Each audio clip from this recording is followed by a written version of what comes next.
warahmatullahi wabarakatuh.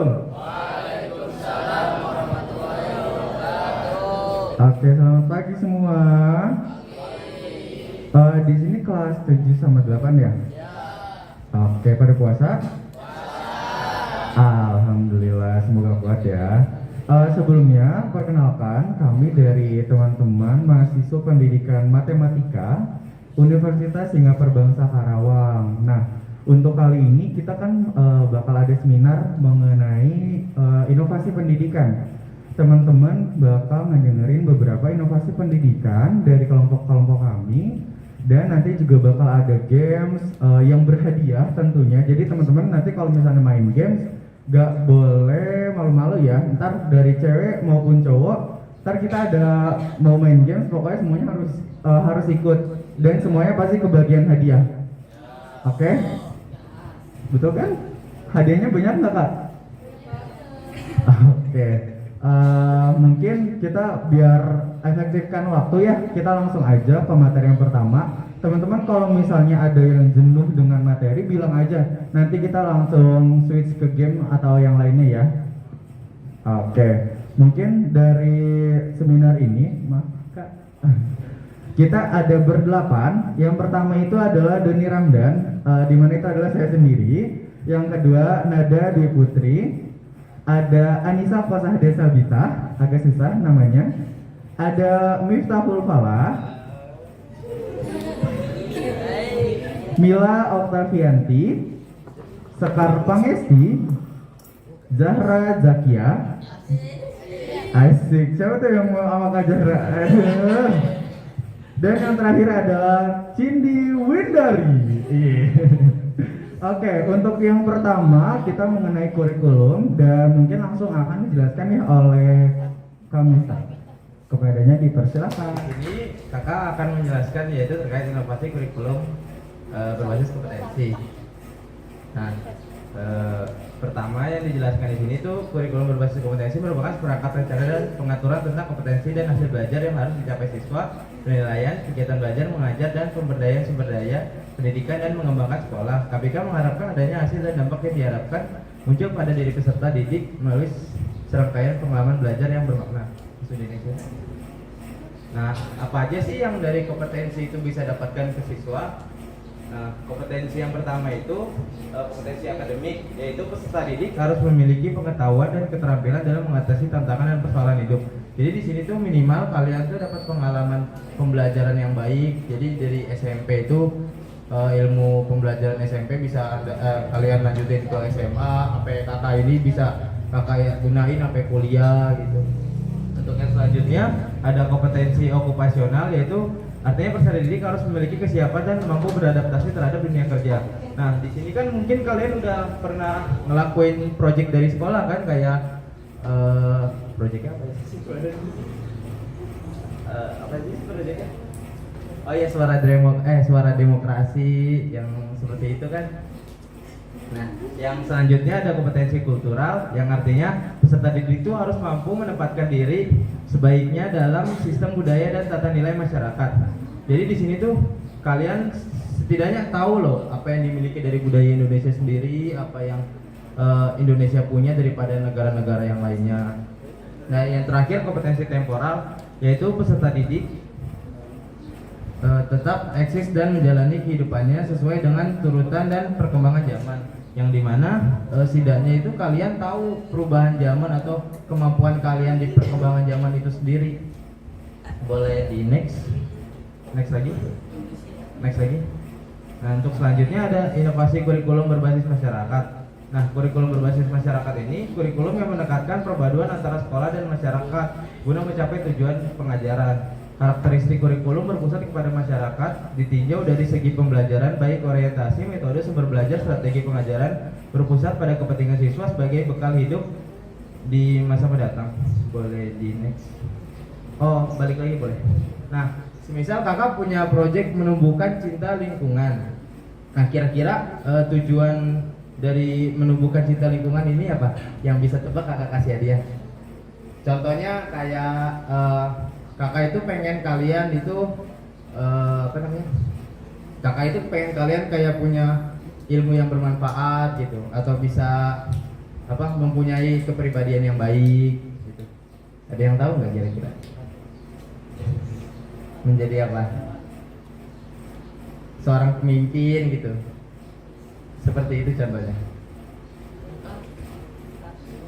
Ya udah langsung ke kegiatannya aja. Kira-kira menumbuhkan cinta lingkungan alam tuh kegiatannya apa aja yang bisa dilakuin? Tani. Menanam pohon. Tani. Ya, selain bertani dong, masa bertani? Iya, membersihkan lingkungan sekolah itu boleh. Yang tadi jawab langsung kabarin kakak aja ntar di akhir. Apalagi kira-kira? Iya, menjaga lingkungan. Ada lagi nggak? Banyak loh hadiahnya ntar. Cewek nggak ada yang mau ini. Nggak ada lagi ya? Ya udah boleh di next. Sebelumnya. Itu. Nah, jadi yang tadi kakak bilang menumbuhkan cinta lingkungan ini itu tuh diinginkan oleh setiap orang tua peserta didik itu, yaitu yang dimana supaya kalian itu memiliki nilai karakter yang baik serta perilakunya, yang dimana kegiatan ini itu mengupayakan dalam kegiatan kepedulian anak terhadap lingkungan sekitarnya yang akan menunjang terhadap keseimbangan ekosistem. Nah, dimana kegiatan ini itu bisa aja dilakukan bermain di alam, mengajarkan siswa untuk berkebun tadi, mengajarkan siswa untuk menghemat air dan listrik, dan juga di sekolah itu dapat dilakukan kegiatan bercocok tanam di mana siswa diharuskan untuk menjaga tanaman tersebut sampai tumbuh dengan baik. Untuk selanjutnya penjelasan presentasi mungkin bisa dilanjut dengan teman saya, itu kakak Sekal. Boleh tepuk tangan dulu biar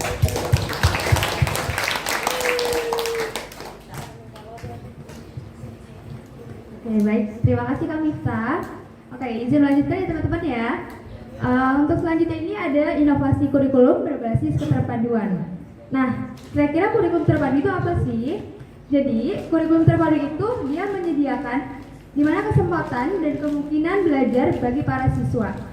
Nah, jadi kesempatan belajar ini tuh dirancang dan dilaksanakan secara menyeluruh dengan mempertimbangkan hal-hal yang berpengaruh. Oleh karena itu diperlukan pengaturan, kontrol, bimbingan agar prestasi belajar. Nah, dari kurikulum ini pastinya semua guru itu mempunyai turut ambil andil untuk membantu kalian dalam proses belajarnya. Nah, selanjutnya ketercapaian ini tujuan itu untuk mencapai kemampuan yang diharapkan dan di mana potensi siswa itu diharapkan dapat bertumbuh dengan baik gitu teman-teman. Selanjutnya Kak Doni. Oke, selanjutnya apa sih inovasi kurikulum yang bisa diterapin gitu ya? Nah, di sini ada satu kegiatan, di mana kegiatan itu mengenai batik. Kalian tahu nggak hari batik itu di tanggal berapa? Ada yang tahu? Ayo, tanggal berapa? Tanggal 2 Oktober. Oke. Jadi nanti kalau misalkan di hari batik itu kalian bisa melaksanakan kegiatan di mana ada temanya itu mengenai batik tanpa batas ruang. Nah, kira-kira itu apa sih Kak? Jadi kegiatan ini tuh memiliki tujuan di mana kalian bisa memperkenalkan karya seni yang kalian buat. Nah, karya seni yang kalian buat itu tidak diperkenalkan dalam lingkup sekolah saja, tapi bisa di luar sekolah gitu. Nah, di sini kalian mungkin tahu ya tentang sosial media. Tahu? Tahu. Oke, baik, udah nggak asing ya. Jadi nanti dalam kegiatan ini kalian secara langsung juga akan menerapkan dengan metode STEAM. Di mana STEAM itu ada Science, Technology, Engineering, Art, and Mathematics. Nah, dari kegiatan ini kalian bisa menyatukan semua mata pelajaran dan kalian dapetin dari kegiatan itu semua. Nah, di mana dalam kegiatan ini peserta didik diminta membuat karya seni lukis yang dibuat dari corak batik yang dicetak oleh daun. Jadi misalkan ada daun nih di sini ya. Nah, daun itu bisa kalian cetak tuh di entah itu di baju, entah itu di tas yang biasa kalian bawa tote bag seperti itu ya. Nah, nanti tote bag itu atau karya seni yang kalian buat itu bisa kalian pasarkan atau kalian jual. Bisa entah jual ke temennya melalui sosial media atau bisa secara langsung. Berarti secara langsung kalian belajar mengenai teknologi nggak sih? Belajar kan? Nah, itu udah dapat tuh teknologinya. Kemudian mengenai matematikanya, dapatnya dari mana sih, Kak? Nah, dapatnya itu dari cara penghitungan modal dan untung. Berarti kan kalau misalnya kita mau jual itu, berarti kita harus mau untung atau mau rugi? Untung. Oke, berarti kita harus tahu nih pemahamannya. Bagaimana kita mendapatkan untungnya, berapa persennya, itu rugi atau tidak, seperti itu.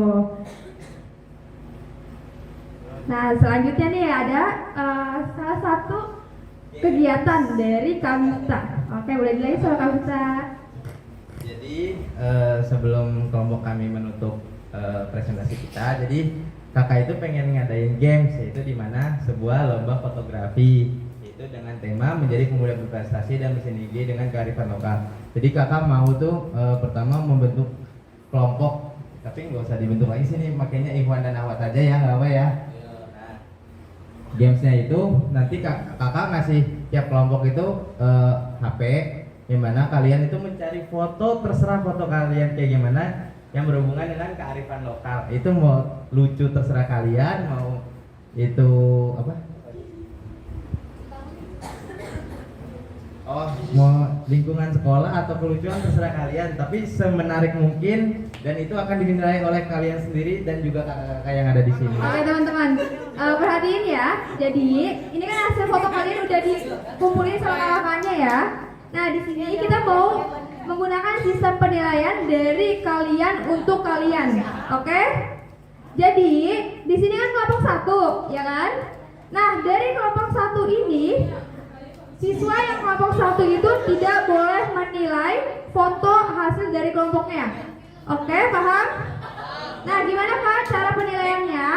Jadi cara penilaiannya misalkan siapa yang beranggapan kalau foto ini bagus, berarti yang beranggapan bagus dia angkat tangan, oke? Nah nanti dari itu kita voting, kita hitung hasilnya dari masing-masing kelompok yang lebih setuju dari kelompok yang bagus itu siapa. Nah itu pemenangnya, paham? Oke, boleh dimulai? Boleh. Oke, coba kelompok 1 dari cowok. Menurut kalian foto ini bagus atau tidak? Coba yang bagus angkat tangannya. Yuk, yang cewek juga nggak apa-apa, angkat tangannya kalau memang ini bagus. Enggak? Oke, coba hitung Kamifta ada berapa? Yang bagus 1 nggak boleh angkat tangan. Yang angkat tangan hitung. Mulai 1, 1,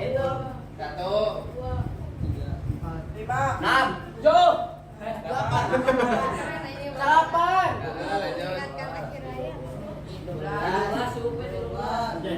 Berapa? 1.200. 2.000. Berapa Kamifta? 14. 14. Oke, catatkan 14 kelompok 1. Selanjutnya Kak Doni. Kelompok 1 cewek. Kelompok 1 cewek. Nah, ini ada pemandangan nih.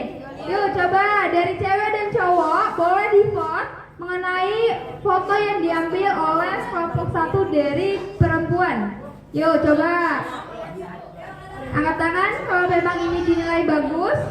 Terus hitung.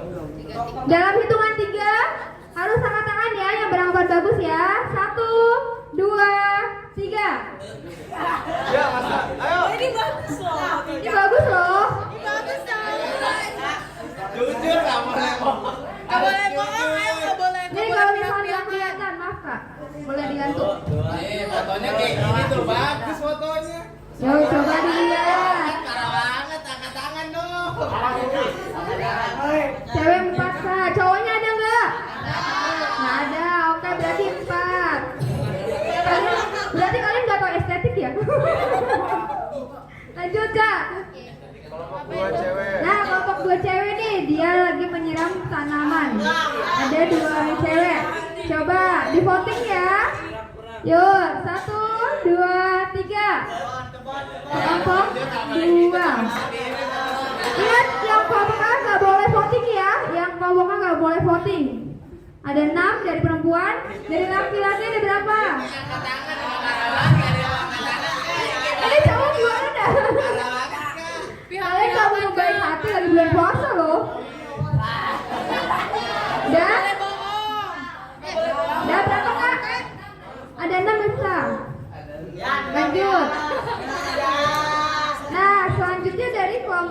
Dua cowok. Ada buku dari pemandangan. Yang kalau dua cowok nggak boleh voting. Yuk, 1, 2, 3. Nggak boleh kelompoknya.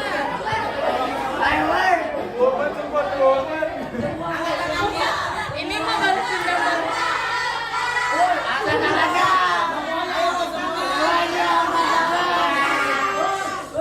Yuk.